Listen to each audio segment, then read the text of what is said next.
اس سے پہلے کہ یہ دنیا مجھے رسوا کر دے، اس سے پہلے کہ یہ دنیا مجھے رسوا کر دے، تو میری روح میرے جسم کو اچھا کر دے۔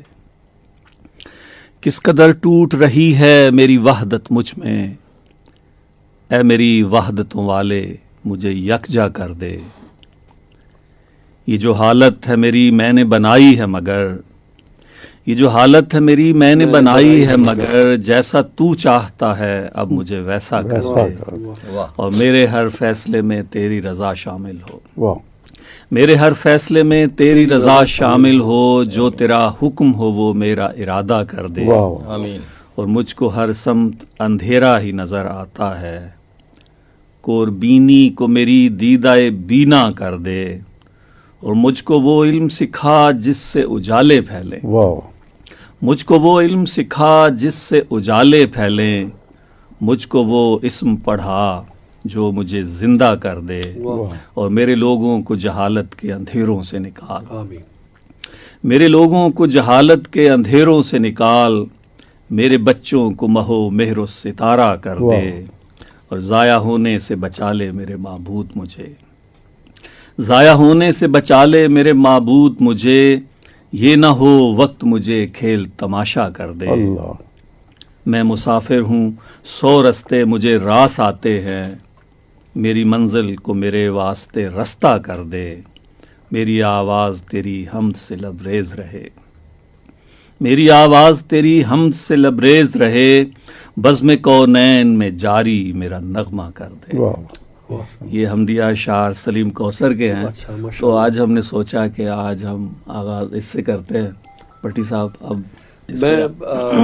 جب آپ اشعار ہمیں سنا رہے تھے تو یہ میرے سامنے ایک پلیٹ میں کچھ آج ایک اور جو ہے بڑی خاص چیز مٹھائی کی ایک یہاں پڑی ہوئی ہے، تو وہ ابھی حضرت صاحب تھوڑا لیٹ پہنچے ہیں، اور آتے ہی جو ہے نا وہ ایک ڈبہ نکالا، اس میں سے ایک چیز رکھی ہے، تو میں چاہ رہا تھا کہ اس طرح شیئر کریں۔ اچھا، ہوا یہ کہ پچھلا پروگرام جو ہے وہ ہمارا ایک جاننے والے ہیں عاصم صاحب لے کر آئے تھے، جو پروگرام سنا ان کا نام ہے ضیاء اللہ صاحب۔ اچھا، وہ ضیاء اللہ نے کہیں پروگرام سنا تو مجھے نہیں پتا تھا کہ انہوں نے سنا۔ رات کو بجلی بھی گئی ہوئی تھی ہمارے ہاں، تو کوئی 9-10 بجے کے قریب جو ہے بیل بجی باہر کی، تو یہ احمد جو ہے وہ باہر گیا تو جا کے کہنے گا جی وہ ضیاء آیا ہے۔ میں نے کہا اس کو کیا قیامت آئی ہے رات کو 9-10 بجے بھی اندھیرے میں؟ تو آیا تو اس نے اپنی جو پٹھان ہے وہ بکل ماری ہوئی تھی، اندر سے ایک ڈبہ مٹھائی کا نکالا، کہنے کا یہ آپ کے لیے ہے۔ میں نے کہا یہ کیا؟ کہتا میں نے آپ کا پروگرام سنا تھا، اصل مٹھائی تو ہمارے 4 صدر کی ہوتی ہے نا، تو ہم آپ کے لیے یہ لے کے آئے۔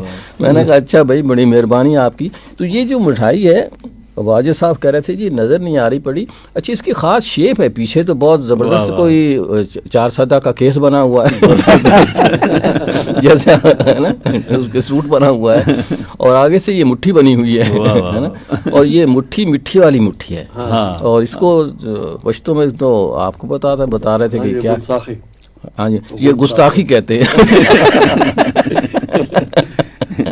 میرے خیال میں اسی چیز کو جو میں نے ذکر کیا تھا لاسٹ ٹائم کے مردان میں، اسی طرح کی مٹھائی کو جو نا گنزاخے کہا جاتا ہے، تو ہم نے کہا چلو ہاں یہ وہی، ہاں جی مردان۔ اور میرے خیال میں کہ ہر پروگرام میں اگر ہم ایک آدھ چیز اس طرح کی ٹریڈیشن، اچھا میرے خیال ہے کہ یہ آپ مٹھی سے کسی سونا حلوے پہ چلا جائے، آج ملتان کا ذکر کر دیتے ہیں، پھر ہو سکتا ہے کہ ملتان کا بندہ کوئی سن رہا ہو اور وہ چیلنج کرے کہ نہیں جی سونا حلوہ ہمارا اچھا ہوتا ہے۔ یہ ویسے یہ تھوڑا سا دور ہو جاتا ہے، ابھی ہم ملتان کی بجائے مردان میں رہتے ہیں، کیونکہ مردان میں بدایونی پیڑے ہوتے ہیں۔ اچھا بہت مشہور ہے مردان کے بدایونی۔ وہ بدایونی کے ہوتے تھے پہلے، اب جو ہیں وہ یہاں کے ہو گئے۔ ہماری دوست ہے ضمیر علی بدایونی، اور بھی کئی بدایوں کے، جی جی جی جی بدایوں کے پیڑے بھی مشہور ہیں، اور اپنے مشتاق یوسفی صاحب اور بے شمار لوگ جی جو کہ بدایوں سے تعلق رکھتے ہیں۔ اور ضمیر علی ہمارے ریڈیو براڈ کاسٹر تھے، اور انہوں نے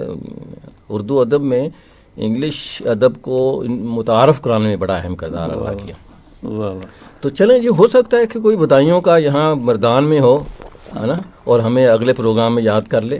اور یہ وہ ابھی آپ نے بتایا تو میرے ذہن میں آ رہا تھا کہ وہ 4 سدہ سے یہ مٹھائی ہے, تو 4 سدہ سے وہ کھدر 4 سدہ کا کھدر بھی جو ہے کھدر کمالیہ کا مشہور ہے. اچھا, لیکن گرم جو ہے نا وولن کہتے ہیں کہ جو ہے بہرحال یہ اچھا لارنس پور ہوتی تھی نوشہرہ میں آگے جا کے. جی جی, ہماری جو انڈسٹری ہے خاص طور پر کاٹن کی اور اون کی, جی اس کا کیسے بیڑا غرق ہوا ہے یہ مجھے سمجھ میں نہیں آئی. ورنہ دنیا میں ہمارا بڑا نام تھا جی. لارنس پور ایسا تھا کہ اس کو ملتی نہیں تھی پاکستان میں اس کی پروڈکٹ, صرف اس کی فیکٹری پہ جا کے آؤٹ لیٹ سے خریدنی پڑتی تھی, اور بڑا برانڈ تھا جی, بڑا نام تھا. اور اس طرح سے جو کاٹن میں ہمارے اپنے رحیم یار خان میں عباسی ٹیکسٹائل مل ہوتی تھی, ہاؤسنگ سوسائٹی میں بدل گئی, عباسیوں کی تھی, ہے نا. اور اس کے بعد جو ہے بے شمار ایسی جگہیں جو کہ اچھا وجہ اس کی یہی نہیں کہ ہاؤسنگ سوسائٹی جس پہ آپ نے ہائے کہا ہے, لیکن اس کی وجوہات اور بھی ہیں. اور میری اپنے نزدیک جو ہے یہ شوگر جو ہے, شوگر ملوں کا پاکستان میں اضافہ ہوتا جا رہا ہے. ہر سیاستدان کی 10-15 یعنی 10-15 شوگر ملیں ہونا معمولی بات ہے ایک آدمی کی, یعنی ایک خاندان کی. اور جو کاٹن فیکٹری تھی, یا عجیب المیہ یہ ہے کہ پاکستان میں اس وقت ایک بھی فیکٹری کاغذ بنانے والی نہیں ہے جس کی بنیاد علم کی بنیاد جس پر رکھی جاتی ہے. 4 سدہ میں ہوتی تھی. سب سے بڑی جو اس پاکستان میں تھی کرنافلی, کرنافلی میں تھی. اچھا میرا خیال ہے, میں تھوڑا سا عرصہ لاہور میں نے پبلیکیشن میں گزارا, ایک پبلشنگ ہاؤس تھا اسلامک پبلیکیشن, تو وہ کہتے تھے یہ منڈیالی کا پیپر ہے, یہ ایک اور نام لیتے تھے. یہ میرے خیال ہے 1 یا 2 ملیں ہیں جو لاہور اور شیخو پورہ کے درمیان, خانپور ایک جگہ ہے, چھوٹا سا ایک گاؤں ہے, وہ نہر اصل میں گزرتی ہے, وہاں پہ یہ 2 ملیں ہیں, مگر مجھے نہیں پتا کہ وہ چل رہی ہیں یا نہیں چل رہی. میرا نہیں خیال, کیونکہ ابھی جب پیپر لینے جائیں جو سب سے 3rd کلاس کوئی ملتا ہوگا نا جی, 4 سدہ کا ہوتا ہے جو سب سے سستا ہوتا ہے, کھدر صاحب. جی جی جی بالکل. جو پلین یا اچھا پیپر ہوتا تھا وہ اس سے مہنگا بلو سا آتا تھا. جی جی بالکل. ادروائز جو ہے باہر سے ہی آتا تھا. وجہ یہ کہ ہم نے دیکھیں گنا بھی اگر ہے تو گنے کا جو اینڈ ریزلٹ ہے, پروڈکٹ ہے, اس سے گتا, دوسری چیزیں, کاغذ بنتی ہیں, بنائی جا سکتی. جی جی. لیکن ہم جو ہے کاٹن جو ہے, مجھے تو دکھ اس بات کا ہوتا ہے جی کہ ہم نے کپاس کو آہستہ آہستہ بند کیا اگانا, اور اس کی جگہ پہ شوگر جو ہے اگانا شروع کیا. جی. اور آدھے ملک سے زیادہ کو شوگر ہو چکی ہے, لیکن ہم باہر سے منگوانے کے ساتھ شوگر باہر سے منگوانے سستی پڑے گی. جی. پانی سب سے زیادہ ہمارا گنا کھا جاتا ہے نا, اور ہم جو ہے کپاس کی بجائے. اور اچھا پھر اگر میں صرف آپ کو مثال دوں ایک شہر کی, جی فیصل آباد آپ جانتے ہوں گے مجھ سے زیادہ, کہ جب ایک بڑی مل لگتی ہے تو چھوٹی فیکٹریاں کتنی اس کے ساتھ سپورٹ کر رہی ہیں. میرا عباسیہ ٹیکسٹائل مل رحیم یار خان میں تھی, اس کے بعد 7 لومز لگنا شروع ہو جاتی ہیں جو ان کے لیے دھاگا بنا رہی ہوتی ہیں. کوئی کاٹن فیکٹریاں ہوتی ہیں جو کہ ان کے لیے سوت بنا رہی ہوتی ہیں. کوئی جس کو پھٹی کہتے ہیں اس کو گولا کیا جا رہا ہے. پھر اس کے یہ مختلف اس کی, یعنی ایک میں جگہ پڑھ رہا تھا کہ صرف کاٹن سے کوئی 40-50 کے قریب پروڈکٹ بنتی ہیں. آئل اس سے بنتا ہے نا, بے شمار اس پہ کھال بنولا اس سے بنتا ہے. اچھا اس سب کو ہم نے کے ایک اس کے پیچھے پڑ گئے. ہم نے اپنی کاٹن کو وہ کر دیا, اس کی جو ساتھ ایگرو بیس انڈسٹری ہوتی ہے ساری, اس کا ستیہ ناش کر دیا, اور ہم جو ہے شوگر بنانے لگے, ہے نا. اور شوگر بنا کے ہم کر کیا رہے ہیں, یہ نہیں ہے کہ ہمارے ہاں ملک میں شوگر سستی ہے نا, اس کے باوجود بھی وہی شوگر پھر باہر جاتی ہے وہاں سے. یعنی اس ملک کو گدوں نے جو ہے اس پہ قبضہ کیا ہوا ہے, اور اس کو کھانے اور نوچنے کے اس میں پڑے ہوئے ہیں. یہ نہیں ہے کہ ہم یار کس طرح سے اس کو بنیاد بنا کے کسی طرح سے کوئی 5-7-10 سال کا پلان ہو کہ ہم نے یار اس ملک کو یہاں لے کے جانا ہے. اب پلان بنتا بھی ہے تو یہ لے کے جانا ہے کہ یار 10 ملیں اس کو میں نے 20 کیسے کرنا ہے. بالکل. سوری یار, وہ منیر نیازی نے کہا تھا نا کہ منیر اس دیس پر آصیب کا سایہ ہے یا کیا ہے, کہ حرکت تیز تر ہے اور سفر آہستہ آہستہ. کرتیاں دیکھو ساڑی. ہاں وہ اس نے, ہمارے ہاں ایک روایت ہے کہ ہر بندہ ہی اس میں لگا ہوا ہے کھانے کو لوٹنے کو. تو وہ کہتے ہیں کہ کوئی بھی سسٹم ہو نا تو وہ ہمارے ہاں یہ کہا جاتا ہے بس جی اللہ ہی چلا رہا ہے. اچھی سارے کام ہوتے پائے. اچھا میں نے ایک نیا اینگل میں نے سنا اور وہ مجھے بڑا مزیدار لگا. میں نے کہا کہ دیکھیں ہم عام طور پہ یہی کہہ دیتے ہیں اللہ ہی چلا رہا ہے. ڈاکٹر انور سجاد مرحوم تو وہ ایک کسی ایک انٹرویو میں وہ ایسے کسی نے کہا نا کہ جی اللہ ہی چلا رہا ہے, تو انہوں نے کہا نہیں یہ ہم کیا جو ہے نا اللہ ہی چلا رہا ہے سارا کچھ جو ہے نا, یہ اللہ تو بہترین منتظم ہے, یہ جو اتنا گندا چلا رہے ہیں یہ ہم چلا رہے ہیں. وہ تو بہت اچھا چلانے والا ہے, یہ جو گندا چلا رہے ہیں یہ ہم چلا رہے ہیں. بلکہ جو کافروں کی ایک بات ہے کہ وہ سروائیول ٹو فٹنس والی جو ہے کہ جی جو جس میں ہمت اور جرت اور جذبہ ہے وہی سروائیو کرے گا. ایسا ہی ہے نا, اور یہ خدا کا قانون ہے. ایسا ہی ہے نا, خدا کے نے یہ قانون دے دیا کہ 2 + 2 4 ہوتے ہیں. ایسا ہی. اب ہم کہیں کہ نہیں جی یہ تو ہم 5 کرنا چاہتے ہیں اور یہ خدا کر رہا ہے. جی خدا نے کچھ قانون دے دیے ہیں. ایسا ہی ہے. اور اس قوانین کو اگر ہم فالو کرتے ہیں تو وہ صاف ظاہر ہے کہ وہ اس کو کر رہے ہیں. اچھا یہ آپ کی بات سے ایک تو ہم اس کو دکھائیں, اس کی جو شیپ ہے یہ ایسے نہیں لگتا کہ جیسے سیپ ہو جس کو ہم کوڑی بھی کوڑی. اور ابھی ہم تھوڑی دیر پہلے ایک بات کر رہے تھے, ہم کہتے ہیں فلاں کے پاس پھوٹی کوڑی نہیں ہے, لیکن آج ہمارے پاس کافی اور آج ہمارے پاس کافی ہیں, اور یہ ایک کرنسی کے طور پہ جو ہے اور یہ استعمال زمانہ تھا جی. وہ اس کی یہ کوڑی ہوتی تھی, پھر 2 کوڑی یا 4 کوڑی کا ایک پتہ نہیں ٹکا ہوتا تھا, پھر ٹکے کا ایک آنا ہوتا تھا, پھر آنے کا ایک روپیہ ہوتا تھا. اب تو دبڑی اس میں آتی تھی, کوڑی اس کے ہاں پہ وہ ڈھیلا آتا تھا, ڈھیلا, یہ ساری مل کے تو پھر جا کے روپیہ کہیں بنتا تھا یا اشرفی بنتی تھی. آج کل تو روپیہ ٹکے بھاؤ بک رہا ہے. ایسا ہی ایسا ہی. اب تو ہمارا 10 روپے کم سے کم والا سکہ آ گیا جی. سر میں نے کل ایک فقیر آ گیا میرے پاس, وہاں فقیر ہی کہوں گا, موڈے پہ اس نے رکھے ہوئے تھے بیلچے اور یہ وہ. میں نے کہا کہ آپ ٹھہرو, میں جیب میں نہیں تھے پیسے, میں 100 روپے آپ کو لا کے دیتا ہوں, آپ ادھر ٹھہرو. رہنے دو 100 روپے تو اس نے کہا رہنے دو, ہے نا. اور بیلچے اٹھائے وہ نکل گیا. بھائی وہ ادھر اس نے سوسائٹی دیکھی ہوگی. اس کا مطلب ہے کہ ہم امیر ہو گئے. ہاں جہاں پہ فقیروں کا بھی معیار جو ہے وہ بلند ہو گیا. کسی زمانے میں سکے ہوتے تھے. مجھے یاد ایک مرتبہ ادھر سے میں یونیورسٹی سے گھر کی طرف جا رہا تھا, تو ایک نے مانگے, تو میں نے اس کا شیشہ کر کے تھوڑا سا نیچے, تو اس کو نا جتنے بھی سکے پڑے ہوئے تھے وہ کوئی 15-20 روپے کے تو ہوں گے, کوئی 5 روپے تک, میں نے سارے اس کو دے دیے. اس نے پکڑے اور اس طرح کر کے دوبارہ میرے شیشے کے اندر پھینک دیا. تو میں تو کوشش کرتا ہوں کہ اب نہ ہی دوں گا, کون گنتا رہے اس کو. اچھا, میں علامہ اقبال کے اشعار پڑھ رہا تھا, تو میں کئی دفعہ میں پنل صاحب سے بھی لے لیتا تھا گائیڈ لائن, کوئی چیز سمجھ نہ آ رہی ہو نا, تو وہ ایک بڑا مشہور نظم ہے, اس کا شعر تھا کہ گدائی میں بھی وہ اللہ والے تھے غیور اتنے کہ منعم کو کہ گدا کے ڈر سے بخشش کا نہ تھا یار. تو وہ میں نے کنسپٹ میں کہا مجھے یہ شعر کی سمجھ نہیں آئی. تو پھر سر نے کوئی تھوڑا سمجھایا تھا کہ تھوڑا ایکسپلین کیجیے گا اس کو ذرا. جی, کہ منعم کا مطلب ہے جس کو اللہ تعالیٰ نے نعمتیں دی ہوئی ہوں, انعام دیا ہوا, اس کو منعم کہتے ہیں. کہ منعم کو بھی گدا کے بخشش کا نہ تھا یارا, گدا کے ڈر سے, کہ گدا کے ڈر سے نہ بخشش کا تھا نہ یارا. کہ وہ جو اس کو اللہ تعالیٰ نے اتنی انعام دی ہوئی ہے وہ ڈرتا تھا فقیر سے کہ میں اس کو یہ دوں یا نہ, جیسے یہ کہہ رہے ہیں اب یہ ڈرنے لگے. اب تو نہیں دیتا, 100 روپیہ تو وہ نہیں لیتا, 10 روپے تو وہ نہیں لیتا. تو اس سے بہتر ہے کہ آدمی کسی مسجد کو ہی دے دے, ہے نا, وہ تو نہیں انکار کرتا نا. بالکل ایسا ہی. ایک مرتبہ ایک چھوٹا سا بچہ تھا, ہمارا ہمسائی تھا, میرے ساتھ اس کا نماز پڑھنے چلا گیا, تو میں نے 20 روپے دیے اس کو. تو میں نے کہا کہ یہ وہ آئے گا نا مسجد کا چندہ مانگنے والا, تو اس کو دے دینے.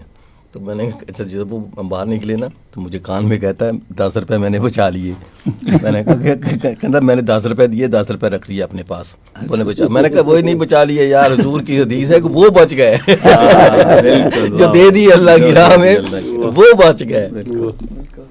دیکھیے, اس سے مجھے یاد آیا کہ قرآن کی ایک آیت ہے جی, 3 پارے کی شروع میں ہے جی, غالباً اس کی دوسری آیت ہے, 3 پارے کی دوسری آیت, یا ایھا الذین آمنوا جی, انفقوا مما رزقناکم من قبل ان یأتی یوم لا بیع فیہ ولا خلۃ ولا شفاعۃ. کہ اے ایمان والوں خرچ کرو اس میں سے جو ہم نے تمہیں دیا. صحیح ہے. بالکل. دیکھیں یہ انسان کی بہت بڑی جو غلط فہمی ہے اور بات سمجھ میں نہیں آتی وہ یہ ہے کہ اللہ تعالیٰ نے جو کچھ بھی دیا ہوا ہے انسان کے بعد جو کچھ بھی ہے وہ اللہ تعالیٰ کا دیا ہوا ہے. بے شک بے شک. وہ یہ سمجھتا ہے کہ یہ میری محنت کا نتیجہ ہے. جی جی یہ محنت کا نتیجہ نہیں. ہمارا ایک دوست تھا جی پی ایم اے میں ہمارے ساتھ تھا. وہ جب ہمارا کورس پاس آؤٹ ہونے والا ہوا تو وہ ریلیگیٹ ہو گیا. جی. ریلیگیٹ ہونے کا مطلب ہے کہ وہ 3 مہینے پیچھے چلا گیا. جی. گریجویٹ کورس کا جو ٹرم ہوتی ہے وہ 3 مہینے کی ہوتی ہے. جو لانگ کورس ہوتے ہیں ان کی ٹرم جو ہے وہ 6 مہینے کی ہوتی ہے. جی. ہم پاس آؤٹ ہونے والے تھے تو وہ ریلیگیٹ ہو کے پچھلے کورس میں چلا گیا. یعنی ہم سے وہ 3 مہینے کے بعد پاس آؤٹ ہوا. جی. اس کے بعد اس کی خواہشات کے بالکل عین برعکس اسے جو عام ملا نا. ہر انسان کی خواہش ہوتی ہے کہ وہ آرمر میں جائے, جی. انفینٹری میں جائے, کیونکہ جتنے بھی جرنیل بنتے ہیں تو وہ انفینٹری کے زیادہ ہوتے ہیں. بلکہ موسٹلی سوائے جنرل ٹکا خان کے, کہ ٹکا خان جو تھے نا ہی واز فرام آرٹلری, اور جنرل جہانگیر کرامت اور جنرل ضیاء الحق یہ آرمرڈ کور کے تھے. جی. باقی میرے خیال زیادہ تر انفینٹری کے تھے. جیسے صدر ایوب جو ہیں وہ پنجاب کے تھے. جی.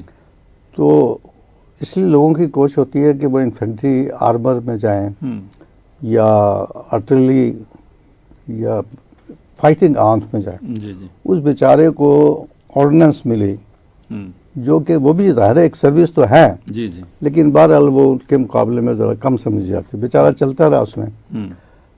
میجر کے بعد وہ اس کی مزید ترقی نہیں ہو سکی اور وہ ایز اے میجر ریٹائر ہو گیا. جب وہ ریٹائر ہو گیا تو پتہ نہیں اس نے کیا کیا کیا نہیں کیا کہ یہاں راول پنڈی میں اس کے 5-6 سی این جی اسٹیشنز تھے سر. اچھا. سی این جی اسٹیشن سر اس کے 5 یا 6 تھے. میری ایک دفعہ اس سے ملاقات ہوئی تو اس نے کہا سر میں اس نتیجے پہ پہنچا ہوں کہ اللہ تعالیٰ اپنی مرضی سے ہی دیتا ہے. اس میں انسان کی صلاحیت کو کوئی عمل دخل حاصل نہیں ہوتا. کہتے دیکھیں میں یہی انسان تھا آپ کے ساتھ تھا, میں ریلیگیٹ ہو گیا. جب پاس آؤٹ ہوا تو مجھے آرڈیننس ملی اور اس کے بعد میری پروموشن نہیں ہو سکی. میں ایز اے میجر ریٹائر ہو گیا. میں اس وقت بہت محنت کرتا تھا. ابھی میں کوئی محنت نہیں کرتا. میرے 5 سی این جی اسٹیشنز ہیں. میں صبح اٹھتا ہوں مزے سے, جب جی چاہتا ہے میں اٹھتا ہوں, فجر کی نماز پڑھ کے سو جاتا ہوں. صبح اٹھتا ہوں پھر ناشتہ واشتہ کر کے کسی ایک اسٹیشن پہ چلا جاتا ہوں اور وہاں سے چائے وائے پی کے واپس آ جاتا ہوں. کہتا اب میں کچھ نہیں کر رہا لیکن دولت میرے اوپر برس رہی ہے. صحیح. تو میں اس نتیجے پہ پہنچا ہوں کہ یہ انسان کی اس میں صلاحیتوں کو اور محنت کو عمل دخل نہیں ہے. تو یہ جو ہے نا کہ یا ایھا الذین آمنوا انفقوا مما رزقناکم, دیکھیں یہ اللہ تعالیٰ کی کتنی بڑی رحمت ہے کہ وہ دیا ہوا اس کا ہے لیکن وہ کہتا ہے کہ میرے دیے ہوئے میں سے جو تم کچھ خرچ کرو گے I will take it as a loan, کہ جیسے تو تم نے مجھے قرض دیا.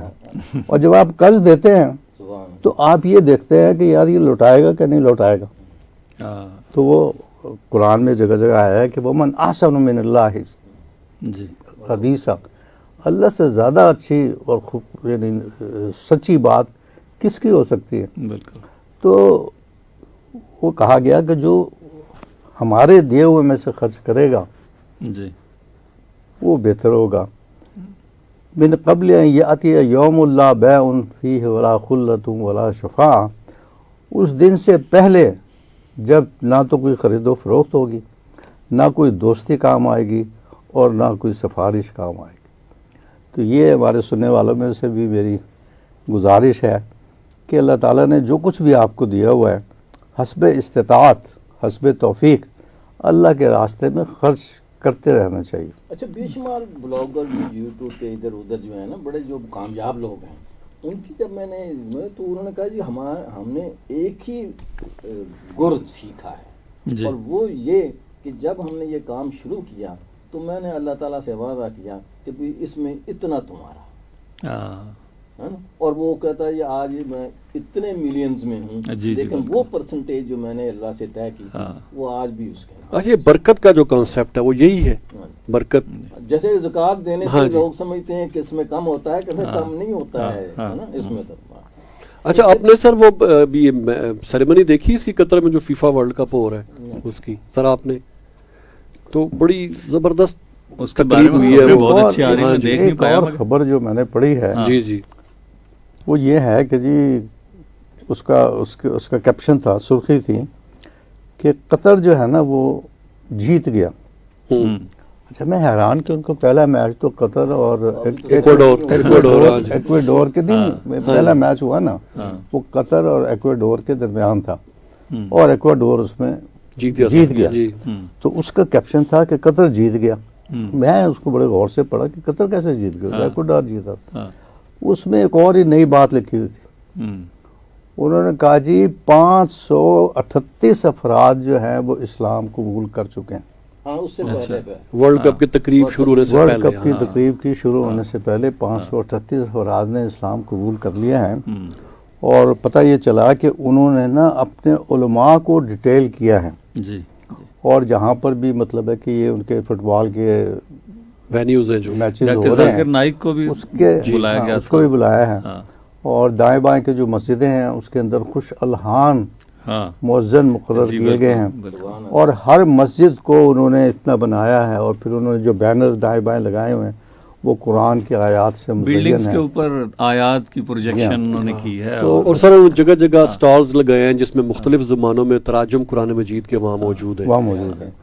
اچھا، انہوں نے جو اس میں تصویر لگائی ہے نا وہ اس کی میں نے اس سے پہلے اس کی کچھ ویڈیو سنی ہے جی جی، کہ وہ مبلغ ہے، پی ایچ ڈی ہے۔ اچھا، ایک صاحب جو جس کو نمایاں نظر آتا ہے وہ سعودی عربیہ سے اس کا تعلق ہے اور وہ پی ایچ ڈی ہے جی۔ ایک دفعہ اس کا میں نے ایک کلپ دیکھا کہ وہ کہتا ہے کہ تم مطلب ہے سجدہ کرتے ہو، کتنی دیر کا سجدہ کرتے ہو؟ دقیقہ 1 منٹ، دقیقتین 2 منٹ، 5 دقائق 5 منٹ، 10 دقائق 20 10 منٹ یا 20 منٹ۔ کہتا ہے کہ تم نے سجدے کا حق ہی نہیں ادا کیا۔ اللہ اکبر۔ اور پھر وہ ایک آیت پڑھتا ہے کہ اللہ تعالیٰ کی عبادت کرو لیلاً سبحاً طویلا، رات کے وقت طویل وقت تک۔ اور پھر ایک حدیث بھی ہے، اللہ تعالیٰ مجھے معاف فرمایا کہ اگر میں کوئی غلطی نہیں کر رہا، کہ ایک دفعہ ایک صحابی جو ہے نا وہ آپ کے ساتھ کھڑے ہو گئے رات کے وقت جی تہجد کی نماز میں جی، تو آپ نے شاید سورہ بقرہ کی تلاوت کی اس جی، اور سورہ بقرہ کی ایک رکوع میں ایک رکعت میں تلاوت کر کے انہوں نے رکوع کیا جی، اور پھر رکوع میں بھی اتنی ہی دیر لگائی جتنی قیام میں تھی۔ اس کے بعد وہ سجدے میں گئے اور اتنی ہی دیر لگائی جتنی قیام میں دیر لگائی تھی۔ تو سجدے کا تو معیار یہ ہے۔ تو سر مجھے لگتا ہے یہ سورہ مزمل اس کے بعد اتری ہوگی جس میں کہا گیا ہے کہ بھائی اتنا وقت نہ لگایا کرو۔ ہاں وہ دیکھیں وہ جو سورہ مزمل ہے اس میں کہا گیا کہ آپ کو کہا گیا کہ آپ کے اوپر ہم نے ایک بڑا بوجھ ہم ڈال رہے ہیں، تو اس لیے آپ رات کو اٹھا کریں، نصف اللیل او زد ہو رتل ترتیلا، کہ آدھی رات اس سے تھوڑی سی کم یا تھوڑی سی اس سے زیادہ، اور خوش الحانی کے ساتھ قرآن پڑھا کریں۔ اچھا دیکھیں یہ ایک بڑی عجیب بات ہے جی۔ ایک اور آیت مجھے یاد آ رہی ہے کہ قل ان کنتم تحبون اللہ فاتبعونی، آپ یہ کہیں ان لوگوں کو بتائیں کہ اگر تم اللہ سے محبت کرتے ہو تو میری پیروی کرو، میرا اتباع کرو، یحببکم اللہ، اللہ تم سے محبت کرے گا، ویغفر لکم ذنوبکم، اور وہ تمہارے گناہ بخش دے گا۔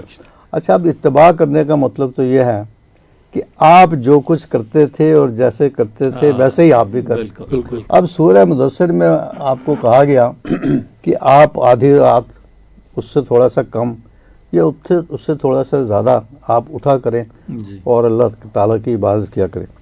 اچھا یہ صرف آپ کو حکم تھا. وہ دوسرے رکوع میں ہے کہ اللہ تعالیٰ کو پتہ ہے, اللہ تعالیٰ نے جان لیا کہ آپ راتوں کو اٹھتے ہو اور آپ کے ساتھی بھی اٹھتے ہیں. اس ساتھیوں کو تو نہیں کہا گیا تھا, لیکن وہ ساتھی اس بات پہ عمل کر رہے تھے کہ ان کنتم تحبون اللہ فاتبعونی یحببکم, اس لیے وہ پیروی کر رہے تھے. تو پھر ان کو تخفیف کر دی گئی کہ اللہ تعالیٰ کو پتہ ہے کہ تم میں سے کچھ لوگ جو ہیں وہ بیمار بھی ہوتے ہیں اور کچھ لوگ جو ہے وہ جہاد میں حصہ بھی لیتے ہیں. تو اس لیے اب ما تیسر من القرآن, وہ اتنا ہی پڑھ لیا کرو جتنا آسانی کے ساتھ قرآن پڑھ سکتے. وہ لیکن خدا کے لیے تہجد کے لیے اٹھا تو کرو. وہ اقبال نے کہا تھا کہ ہم کب پیارے ہیں دین تمہیں, وہ تو صبح کی نماز کے لیے کہا. تو وہ قطر کی بات کر رہے تھے سر ہم, ورلڈ کپ کی, تو وہاں انہوں نے خوش الحان مؤذن جیسے آپ نے کہا, اور میں ایک کلپ دیکھ رہا تھا, کوئی فورن ٹیمیں پریکٹس کری تھی کسی گراؤنڈ میں, اور اتنے میں وہاں پہ نماز کا ٹائم ہوا اور اذانیں شروع ہو گئی, تو وہاں پہ کچھ گورے آپس میں بات کر رہے یہ بڑی خوبصورت آوازیں آ رہی ہیں. اس کو نا انہوں نے اپریشیٹ کیا بڑا. کہ اگر ادھر اجازت دیں مجھے تو مولانا روم نے ایک واقعہ لکھا ہے. کسی کو اعتراض ہو تو مولانا روم پہ جائیں, مجھ پہ نہ. اس نے واقعہ لکھا مثنوی میں ہے کہ ایک مؤذن صاحب تھے, اذان دینے کا بڑا شوق تھا اور آواز ماشاءاللہ بہت بری تھی. لوگ بڑے تنگ تھے اس کے علاقے کے اور کہتے کہ یار یہ جو ہے نا کیا کیا جائے, اس کو منع بھی کرتے ہیں لیکن یہ نہیں ہوتا. آخر سب نے کیا کہ چندہ کر کے اس کو کچھ پیسے دیے اور کہا کہ تم حج پہ چلے جاؤ. اچھا کہنا ان دنوں میں ہوتا یہ تھا کہ جو حج پہ چلا جاتا تھا وہ سمجھ لو کہ بس انا لکھ رہا شاید ہی واپس آئے, پیدل جاتے تھے. اچھا وہ بندہ جی وہاں چلتا پھر شام تک کسی گاؤں میں پہنچا اور پہلے میرا بوریا بستر رکھا اور ساتھ ہی اذان. جو ہی اذان دی اس نے تو باہر ایک مسجد کے دروازے پہ دستک ہوئی اور ایک غلام جو ہے وہ بہت مٹھائیاں اور کپڑے اور وہ لے کے کھڑا ہوا تھا, تحائف لے کے کھڑا ہوا تھا. تو اس نے پوچھا کہ جی خیریت کرنے کی کس نے اذان دی ہے, کیونکہ یہ اس کے لیے میرے مالک نے بھیجی. تو جو وہاں کا شخص تھا جو اس نے پوچھا کہ خیریت کیا ہوا, تو وہ کہنے لگے کہ اصل میں وہ ایک یہودی ہیں میرے مالک, ان کی بیٹی جو ہے وہ اسلام کی طرف بہت راغب ہو رہی تھی. تو جب آج اس نے یہ اذان سنی اتنی کریہ آواز میں تو اس نے توبہ کر لی کہ جی میں یہودی ہی ٹھیک ہوں. تو اس کا باپ جو ہے وہ خوش ہو کر اس نے جو ہے یہ بھیجا ہے. تو مولانا کا کہنا یہ ہے کہ جو مؤذن ہونا چاہیے ہے نا, شوق بھی اچھی بات ہے نا, لیکن اس کو خوش الحان بھی ہونا چاہیے, ہاں کہ آواز اچھی ہو اس کی, اور ہم کوشش کریں کہ ہمارے محلے کا خوبصورت پڑھنے کے لیے, ہاں محلے میں جو بہترین آواز والا جو ہو, ایسا تربیت ہونی چاہیے. اگر کسی کو شوق ہے اس کی تربیت کریں, اس کے وہ کر کے پھر اسے کہیں کہ بھئی ہاں ماشاءاللہ اب جو ہے نا. امام کے لیے بھی ایک شرط خوش الحانی کی ہے کہ اگر باقی ساری چیزیں برابر ہوں, یعنی ایک تو یہ کہ زیادہ عمر والے کو کا انتخاب کریں امام کے لیے, یا زیادہ علم والے کا انتخاب کریں, لیکن اگر یہ باقی ساری شرائط ایک جیسی ہوں تو پھر ان میں جو زیادہ خوش الحان ہو اس کا انتخاب کریں. اچھا ایک واقعہ جو غالباً ڈاکٹر محمود غازی صاحب نے وہ لکھا ہے ڈاکٹر حمید اللہ صاحب کے حوالے سے.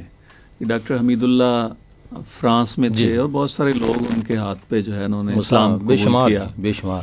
تو اس میں ایک واقعہ ہے, ایک فرینچ کوئی میوزیشین تھا, وہ بھی مسلمان ہو گیا. اس کا واقعہ کچھ اس طرح سے بتاتے ہیں کہ وہ فرانس کا بہت بڑا جو ہے میوزیشین تھا, اور اس کا کوئی دوست تھا جو مسلمان تھا.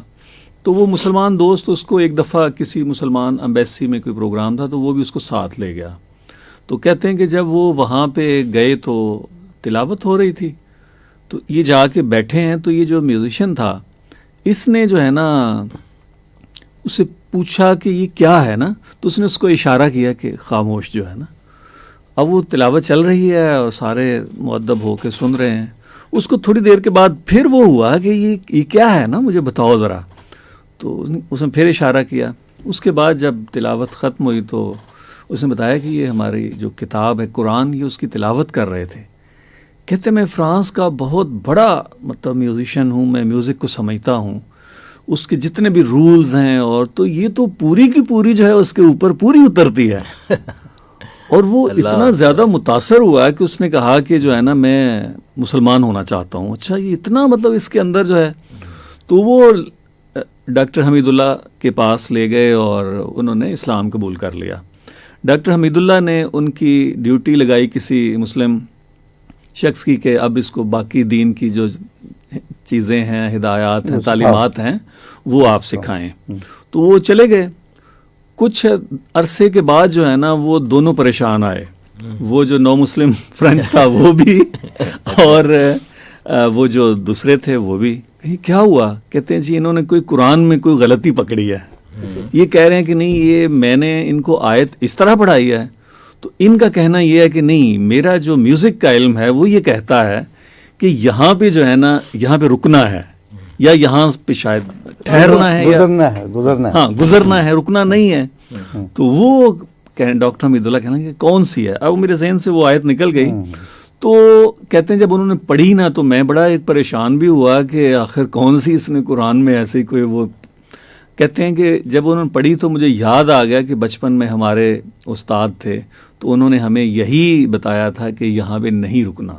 تو میں نے جب ان کو بتایا اس میں یجوز تھا. جی جی یجوز تھا کہ مطلب اس پہ رک بھی سکتے ہیں. جی جی. اور گزر بھی سکتے ہیں.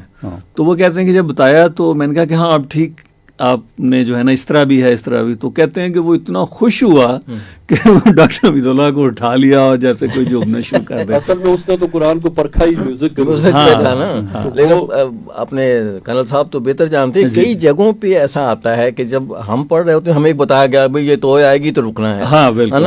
اچھا اب کسی ابھی میں کرتا ہوں کہ ساتھ قرآن پاک لگا لیا اور آڈیو لگا لی کسی کی سدیس کی اور یہاں دیکھنے لگا. اچھا اب وہ کسی جگہ پہ وہ رکتا ہے کسی جگہ آگے چلا جاتا ہے. دونوں میں کہیں نہ کہیں تھوڑا سا وہ ہوتا ہے کہ بھئی کس طرح سے اس کو روکنا ہے کیونکہ ان کی زبان ہے. اور پھر قرأت کے مختلف جو سٹائل ہیں جی اس میں بھی یہ ہوگا نا جی کہ آپ اس کو اس طرح سے رک سکتے ہیں اور اس طرح سے نہیں رک سکتے ہیں کیونکہ یہ جو زبان قرآن نے تو ایک معنی اور لفظ اتارے ہیں، اس کی ادائیگی جو ہے مختلف. اب جس نے زبر زیر لگا دی چلو ہمارے لیے تھوڑی آسانی ہو گئی، لیکن بدو اور مختلف لوگ جو ہیں وہ بھی اب جیسے اللہ اکبر ہے میں نے بے شمار لوگوں کو دیکھا جو اللہ اکبر کہتے ہیں. مطلب نماز میں بھی اچمانی تو دونوں کے ہوں گے، پیش کا مطلب زیادہ بہتر کنل صاحب بتا سکتے ہیں. لیکن بے شمار جگہوں پہ میں نے وہاں بھی دیکھا کچھ بدو جو ہیں وہ اللہ اکبر اللہ اکبر اللہ اکبر. ٹرکش جو ہے نا وہ ان کو میں نے ایک ٹرکش کو میں نے سنا جی وہ اللہ اکبر کہہ رہا تھا. اچھا وہ ٹیم میں نماز پڑھ رہا تھا وہ میں اس کو قریب کھڑا ہوا تھا اور جب وہ قل هو اللہ احد پڑھتا تھا بس ایک ہی وہ پڑھتا تھا اور ذرا بلند آواز سے پڑھ رہا تھا اس لیے مجھے پتہ چلا. تو وہ کہتا تھا اللہ اکبر، وہ سورہ فاتحہ پڑھتا تھا پھر قل هو اللہ پڑھتا تھا اور کر پھر کھڑا ہو جاتا اللہ اکبر. تو وہ بنگالیوں کے ہاں بھی کچھ وہ تو اچھا کچھ ایسے لفظ ہیں جو کہ جیسے خاص طور پر جو ہمارے فلپائنی دوست آتے تھے یہاں دعویٰ میں اور وہ اور دوسرے جو کچھ لفظ بول ہی نہیں سکتے. جمعہ گول کو گما جول. ہاں جی. اور مصر میں جو عربی ایسا ہے کہ جتنے بھی آپ کے اردو زبان میں ہے سے لفظ مل کے بنتے ہیں نا جی دو چشمی ہے سے جو مل کے بنتے ہیں جیسے بھول، پھول، تھالی، ٹھیلا، جھولا، دھوبی، یہ جو دو چشمی ہے سے لفظ مل کر بنتے ہیں یہ سارے کے سارے لفظ ہندی ہیں. اچھا. اور یہ ہندی الفاظ جو ہیں اچھا پھر یہ عربی میں نہیں ہے. ہاں اور یہ جو دو چشمی ہے نا جی یہ حرف بھی نہیں ہے مطلب جس کو ہم یہ ایک ساؤنڈ ہے نا کیونکہ بے ایک کے بانی بھے ہے تو بھے تو کوئی لفظ حرف نہیں ہے نا جیسے حروف جو ہوتے ہیں اس میں سے یہ ایک ساؤنڈ ہے کہ ہم بھے کے ایک ساؤنڈ بناتے ہیں اس کی. ہندی میں جیسے فرمایا آپ نے تو یہ استعمال ہوتے ہوں گے لیکن ہمارے ہاں صاف ظاہر ہے کہ جب ہم کہتے ہیں جی اردو کے کتنے لفظ ہیں تو یہ بھے نہیں آتی اس میں نہ یہ آتی ہے دو چشمی آتی ہے یہ. لیکن جب ہم بول رہے ہوتے ہیں تو جب اس کی ساؤنڈ بنائی جاتی ہے تو تب جو ہے یہ استعمال. ابھی بہت سارے لوگ ہمارے ہاں یہاں پہ موجود ہیں جو خے نہیں بولتے خے کو ہے بولتے ہیں. ہاں اور انہوں نے نام بھی خالد رکھ لیا ہوتا ہے. ہاں نام مطلب ہمارے ہاں ایک بچی آتی تھی ہمارے پروگرام میں 16 زبان جو ہم پروگرام کر رہے تھے آپ کا عربی والا عربی کے 16 سبق تو اس میں ایک بچی جو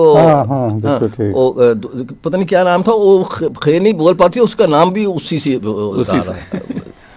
بچیاں دو جو تھیں.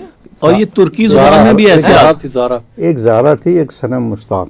ہاں وہ یہ زارا کا تھا ایشو, یہ جو شعر ہے والا وہاں پہ. صاحب ترکی کے اندر بھی یعنی کئی الفاظ ہم سنتے ہیں نا, جیسے وہ خدمت ہم بولتے ہیں تو وہ حزمت, ہاں اس طرح کر کے خاتون. ہاں خاتون. اب ترکی میں وہ جو ارطغرل ڈرامہ آتا ہے تو اس میں خاتون کی بجائے وہ ہاتون کہہ رہے ہیں. خاتون, بالکل بالکل.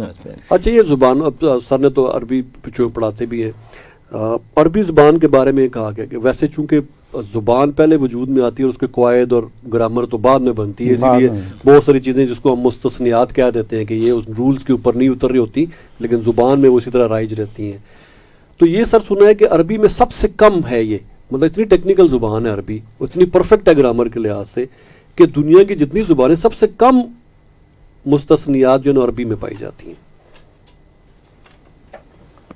اصل میں بات یہ ہے کہ بہت سارے وہ جو آپ بات کر رہے ہیں نا کہ وہ عام رول سے ہٹ کے ہوتے ہیں. جیسے ایک موٹا سا ایک اصول ہے کہ ہر وہ ناؤن اسم جس کے ساتھ تائے مربوطہ لگی ہوئی ہو جی وہ مؤنث ہوتا ہے. جی اچھا جیسے مدرستن ٹھیک ہو گیا, مؤنث ہے. جی. اور جس کے ساتھ تائے مربوطہ نہ لگی ہو وہ مذکر ہوتا ہے. جی. جیسے جدار, جدار دیوار کو کہتے ہیں. جی. اچھا یہ ہمارے ہاں یہ مؤنث ہے.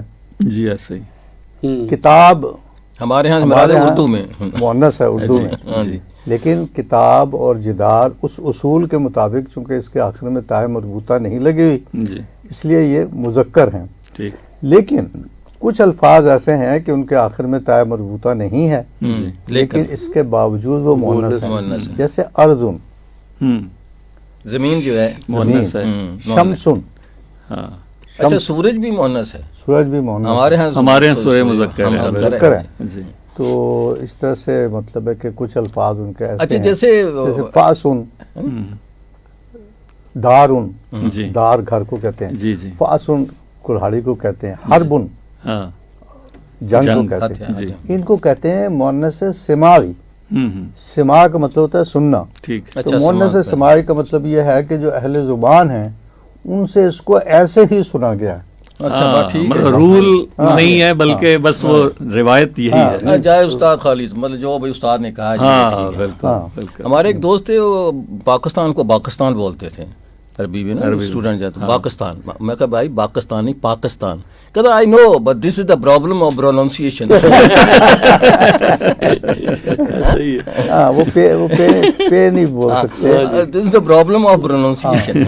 پے اردو عربی میں نہیں ہے, گاف عربی میں نہیں ہے, تو وہ پھر اس کو گاف کو نا غین سے بدل دیتے ہیں, پے کو بے سے بدل دیتے ہیں. پاکستان کو پاکستان کہتے ہیں.